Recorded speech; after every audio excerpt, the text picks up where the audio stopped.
Hey, it's Priscilla with Remax Crossroads, your real estate broker in GTA. Today, I'm going to walk you through the newly available market report from Toronto Real Estate Board. So last video, some friends reflected that I went too quickly on the numbers and they don't really know what they meant. So I'm going to first explain a bit what these indicators mean before we go into analysis. Okay, so the first number is sales. This is the transaction volume, how many properties get sold in the observation period. In our example, it means 2020 September. New listing, what became available in September. Active listing, the total number of all the properties available for sale.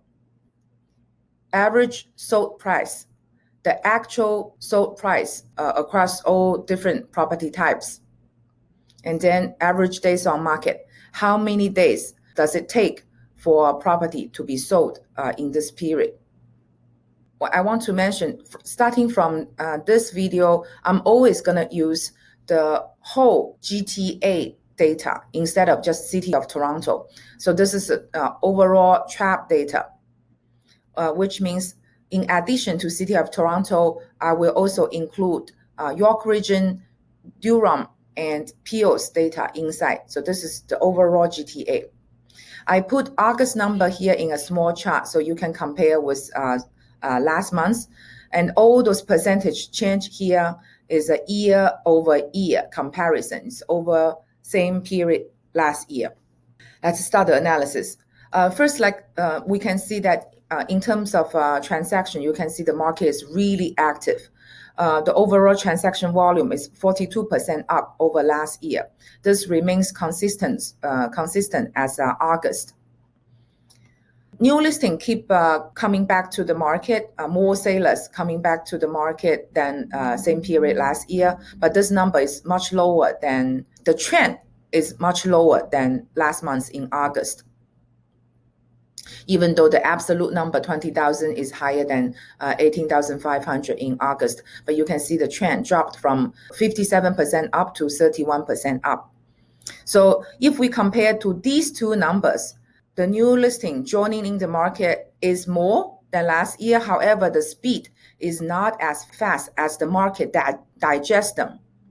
So the total active listing is 5% up. So you can see in general, because of new listing coming to the market, the speed of new listing coming to the market is not as fast as the selling, the number of transaction volume.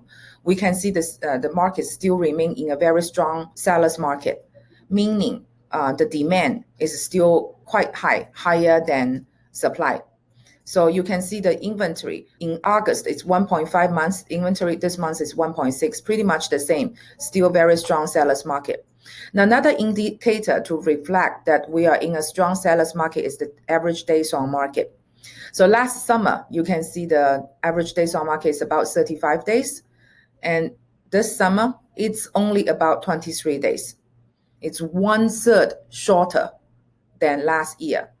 It means it only takes a property average 3 weeks to be sold when it comes to the market. So basically the inventory fly off the shelf like that. To all those people who believe pandemic is going to bring the real estate market down, that did not happen. It's not happening now. It won't happen in the future.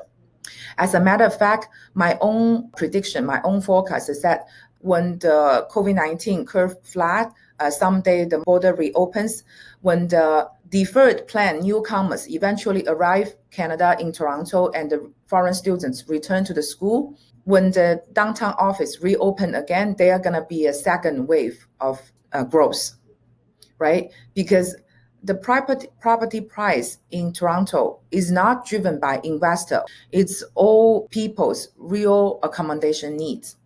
Otherwise, for investors, they can just easily wait for a half year, 1 year, or more years. Why? Starting from July, the market bounced back so strongly. It's because those people, they really need a place to stay. As a matter of fact, they need it more than ever. They want low density living area. They want to have their own space. Hence, the increasing demand of accommodation, leave alone our interest rate is the historical low, right? So, okay, so this is the end of this video. If you have any recent purchase plan, please feel welcome to talk to me. I'll cater your purchase strategy just for you. Looking forward to connecting with you soon. Bye bye.